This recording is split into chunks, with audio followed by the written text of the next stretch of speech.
oldinga. Assalomu alaykum qadrdonlarim. Assalomu alaykum. Yaxshimisiz? Yaxshi Assalomu ko'ribsizmi? alaykum. Bugun Yaxshimisiz? yaxshi kelibmiz. Sizlar ham bugun biz bilan uchrashuvga xush kelibsizlar azizlar. Ismim Dilrabo, familiyam Polvonova, Buxoro farzandiman. Olot tumanida tug'ilganman. Buxoro davlat universitetining bakalavr magistraturalarni tugatganman. Meditsinaga umuman taalluqli joyim yo'q. Tushunmayman, lekin bu loyihada Rubin komanda lideriman. Bugun Xolid opa chiqib, sog'lomlashtirish bo'yicha, meditsina bo'yicha kasalliklar to'g'risida gapirgan paytlarida o'ylashingiz mumkin, faqat vrachlar qilib biladigan ishmi? Yo'q, biz ham qila olamiz. Bu xalqaro loyiha hammaniki. Faqat boshqalarga ham yaxshilik ulashsak bo'ldi. Qanaqa yaxshilik qilishim kerakmi? Kimgadir pul berishim kerakmi? Yo'q, o'zingizni yaxshi qilib, o'z natijangizni xalqqa ko'rsatishingiz kerak. O'zingizdagi o'zgarishni ko'rsatishingiz kerak. Shu mahsulot haqiqatda insonlarga foyda berayotganligini o'zingizda ko'rsata olishingiz kerak. Mana shuni o'zi bizda ish degani. Ko'pchilikda savol tug'iladi-da, yo'q, men bu ishni qila olmayman, chunki men o'qituvchiman. Yo'q, men bu ishni qila olmayman, men uy bekasiman. Men bu ishni qila olmayman, chunki men faqat bozorda savdo qilaman. Men savdo xodimasiman deb o'ylashingiz mumkin. Inson tanasi shu mahsulotni iste'mol qilarkan o'zini yaxshi qilsa, hamma bu ishni qila oladi. Aslida ish emas, o'z natijamizni ko'rsatish, haqiqatni ko'rsatish. Bugun G'ijduvonda birinchi mahsulot ichayotgan insonlar sizlar emassizlar, chunki sizdan oldin mahsulot ichganlar bor. Ular o'zi yaxshi bo'lganligi uchun sizni bugun taklif qilib bu yerga mutaxassislar bilan uchrashtirishga olib keldilar. Bo'ldi, og'riganingiz, mana shu kasallik tufayli qiynalganingiz bo'ldi.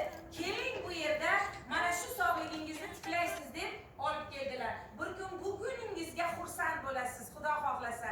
Va mahsulot shunchalar zo'r ta'riflandiki, bu mahsulotni ichgingiz kelyapti, o'zingiz joningiz og'riyapti, lekin o'ylayapsiz, oilada 5 kishiman-ku, o'g'limga ham ichirgim kelyapti, qizim turmushga chiqqan, homilador bo'lmagan, unga ham ichirgim kelyapti, xo'jayinim suyak emirilishi yoki prostata bo'lgan, unga ham ichirgim kelyapti. Buncha 5 kishi, 6 kishiga bu mahsulotni qaysi birimizga olsak, pulimiz yetmaydi-ku deb o'ylayotgan bo'lishingiz mumkin. Bugun mana shu imkoniyatni, kompaniya berayotgan imkoniyatlarni sizga tushuntirish uchun kelganman. Mahsulotni tekin iste'mol qilish yo'lini o'rgatish uchun keldim azizlar. Mahsulotimiz 9 pachkasi, 480 donasi, $380 plus $12 bank xarajatlari bilan $392 6 oyligi. Bir inson organizmini remontdan chiqarish uchun bir kishi ichishi kerak. Mahsulotni har bir kuni $2 Shuning uchun ham shunchalar noyob mahsulot, lekin tan narxi arzon. Nega?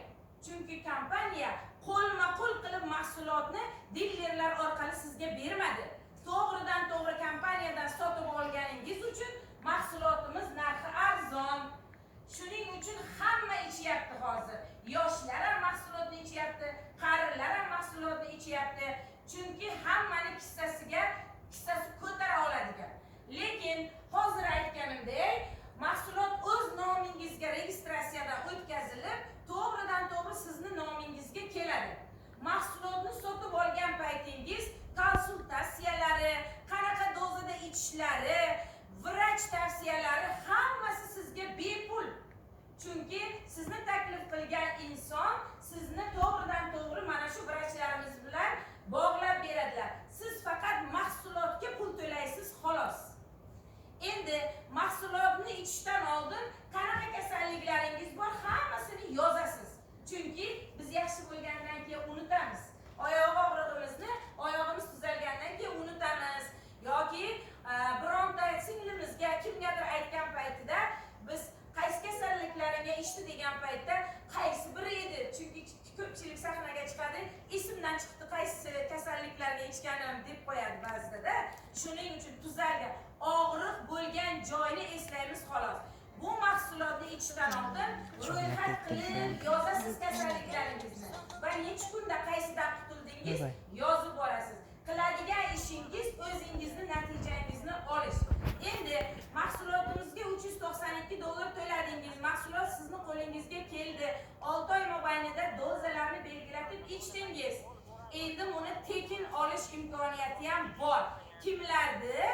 Misol uchun biz ovqat pishirsak qo'shnimizga aytamizmi? Aytmaymiz, hech kimga bildirmaymiz. Kechqurun o'zimiz yeb olamiz, tovoq qoshiqni ham yuvamiz, hech kim ko'rmaydi, to'g'rimi? Lekin kompaniya aytadi, bunaqalarga emas. Mahsulotni ichgan inson boshqalarga ham bu o'zida og'ringan, o'zida qiynalayotgan insonga buni tavsiya qilsa, tavsiya qilganligi uchun, bir kasalga shu imkoniyatni bergani uchun har dushanba kuni $30 rekrut bonus beraman. Mana shu gapirganingiz uchun, tavsiya qilganingiz uchun bitta kasalni shu kompaniya imkoniyatini eshittirib, eshigidan kirgizganingiz uchun sizga $30 to'lab beradi. Shuning uchun bemalol uzoqda bo'lsa ham sizni yaqin insoningizmi yo'l xarajati bo'lsa ham qilib borib bu insonni sog'ligiga sog'lik ulashish uchun unga yordam beravering. Chunki kompaniya sizni mehnatingizni qadrlaydi. Endi agar siz $392 ga mahsulotni oladigan bo'lsangiz, o'zingiz yaxshi bo'lgandan keyin ikki yaqin insoningizga yoki ikkita kasalga bu imkoniyatni beradigan bo'lsangiz, sog'mi kasalmi hammaga ichiring. Chunki sog'lom insonlarning sog'ligini saqlab turishi uchun, qadrdonlaringiz, qarindoshlaringizni sog' holatda ko'rishingiz uchun hamma bob bu. Ichirasiz. Agar siz ikki insonga tavsiya bersangiz, kompaniya sizga $102 ni qaytib beradi. $392 dan $102 ni qaytib beradi. Tushunyapsizlarmi? G'ijduvonda eng yaxshi restoran qaysi restoran? Biz mehmonmiz. Sayyora. Qaysi? Sardoba, Sayyora. Sardoba. Bog'i Shamol. Shashligi yaxshimi shularni? Yamira. Siz menga hozir shu narsalarni aytdingiz. Men borib bu yerda shashlik yesam ham, shu Sardobadagi yoki Bog'i Shamoldagilar menga klient yuboribsan deb 1 so'm ham to'lamaydi yoki bir six shashlik sizga borganingizda bonus uchun ham deb bermaydi. Lekin siz ularni reklama qilyapsiz. Endi bizda o'z sog'ligingizni reklama qilasiz. Mana shuni ichdim, yaxshi bo'ldim, ko'r o'zgarishlarimni deganingiz uchun kompaniya bir insonga sog'lik berdingiz deb sizga mana shu ikki insonga tavsiya qilganingiz uchun $102 ni qaytib beradi. Endi agar siz 4 juft insonga bu imkoniyatni beradigan bo'lsangiz, uni o'zingiz berasizmi? Taklif qilgan insonlaringiz bilan birga berasizmi? Farqi yo'q. Agar siz 4 juft insonga bu imkoniyatni beradigan bo'lsangiz, sizga $102 dan $408 qilib bu imkoniyatni sizga kompaniya to'lagan pulingizni qaytib beradi. $392 ga mahsulot oluvdingiz, lekin o'zingizdagi natijani reklama qilib, mahsulotga to'lagan pulingizni qaytib oldingiz azizlar. Endi o'ylang, bu kompaniyada birinchi kvalifikatsiyalar bor. Bu birinchi kvalifikatsiya nima? Bronza